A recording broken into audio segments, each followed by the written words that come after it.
bên trái bằng cô chấp thơm mây bên phải màu xanh ជាកិច្ចចាប់ផ្ដើមឲ្យការប្រកួតក្នុងរង្វង់ពាក់កណ្ដាលផ្ដាច់ប្រត់គឺជាការប្រកួតរវាងទូកវត្តសរឡូងពាក់ផ្លាកលេខ 4 អំនៅខ្សែទឹកខាងក្នុងប្រកួតប្រជែងជាមួយទូកវត្តបឹងក្រចាប់ថ្មីពាក់ផ្លាកលេខ 3 អំនៅខ្សែទឹកខាងក្រៅ lội ngược dòng trong trận thi đấu này chúng ta thấy khoảng cách là xa rồi còn khoảng cách là 1/3 tham gia rồi លទ្ធផលគឺយើងឃើញថាទូកវត្តសរឡូងបានយកជាចំណេះលើទូកវត្តបឹងក្រចាប់ថ្មីហើយ như vậy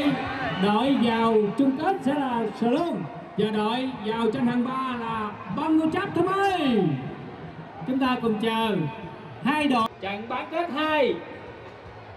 ngang dừa và có rồi 40 mét nữa thôi có thun màu vàng ngang dừa màu ចំណែកនេះគឺជាការប្រកួតរវាងទូកវត្តងាងយឺពាក់ផ្លាកលេខ 7 អំនៅខ្សែទឹកខាងក្នុងប្រកួតប្រជែងជាមួយទូកវត្តកោះធំពាក់ផ្លាកលេខ 8 អំនៅខ្សែទឹកខាងក្រៅ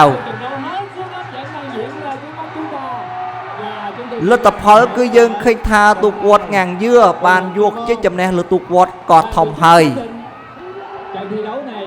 kết quả như thế nào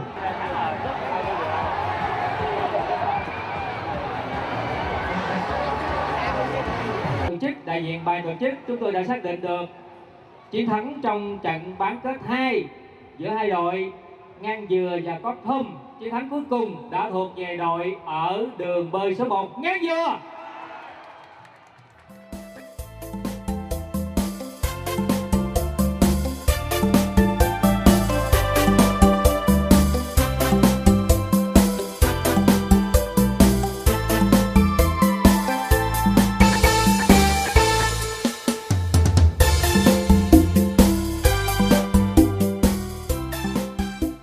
អញ្ចឹងហើយទូកនឹងចូលរួមប្រកួតដើម្បីដណ្ដើមយកនៅរង្វាន់លេខ 3 លេខ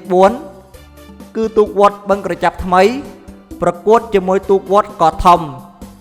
ចំណែកឯទូកវត្តសរឡូងនិងទូកវត្តងាងយឺនឹងប្រកួតដើម្បីដណ្ដើមនៅចំណាប់ជើងឯកនៅក្នុងពិធីប្រណាំងទូកង័រឃុំភឹកឡុងឆ្នាំ 2025 ដែលបានចាត់តាំងឡើងនៅខេត្តកាម៉ៅ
ឥឡូវនេះសូមទស្សនិកជនទាំងឡាយ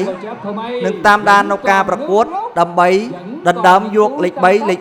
4 គឺជាការប្រកួតរវាងទូកវត្តបឹងក្រចាប់ថ្មីពាក់ផ្លាកលេខ 3 អំនៅខ្សែទឹកខាងក្នុងប្រកួតប្រជែងជាមួយទូកវត្តកោះធំពាក់ផ្លាកលេខ 8 អំនៅខ្សែទឹកខាងក្រៅ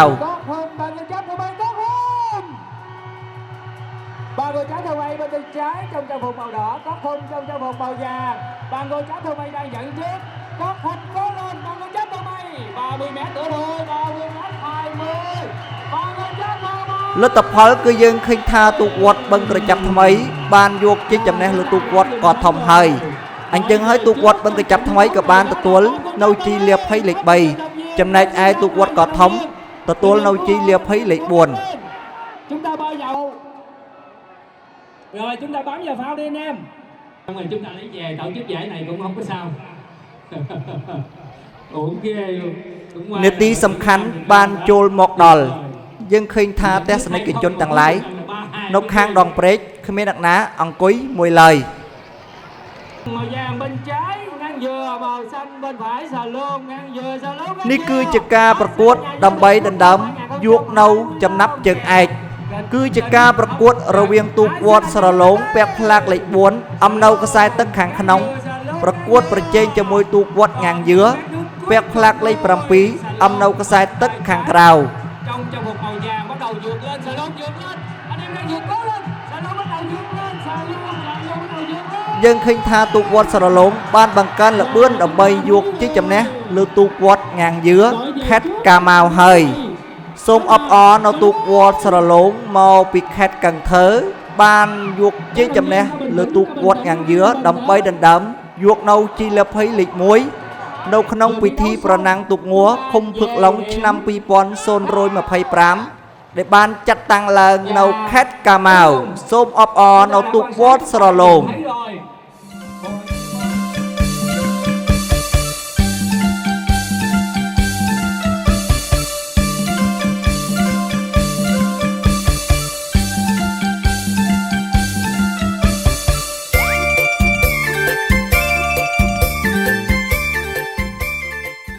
ក្រោយពេលជិតមួយថ្ងៃនៅការប្រណាំងទូកងัวឃុំភឹកឡុងឆ្នាំ 2025 លទ្ធផលចុងក្រោយលេខ 1 បានទៅលើទូកវត្តស្រឡូងលេខ 2 បានទៅលើទូកវត្តងាងយឿលេខ 3 បានទៅលើទូកវត្តបឹងក្រចាប់ថ្មីលេខ 4 បានទៅលើទូកវត្តកោះធំ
បទពិពណ៌នាអំពីនៃការប្រណាំងទូកងัวមកដល់ពេលនេះក៏សូមបញ្ចប់តែប៉ុណ្ណេះឯង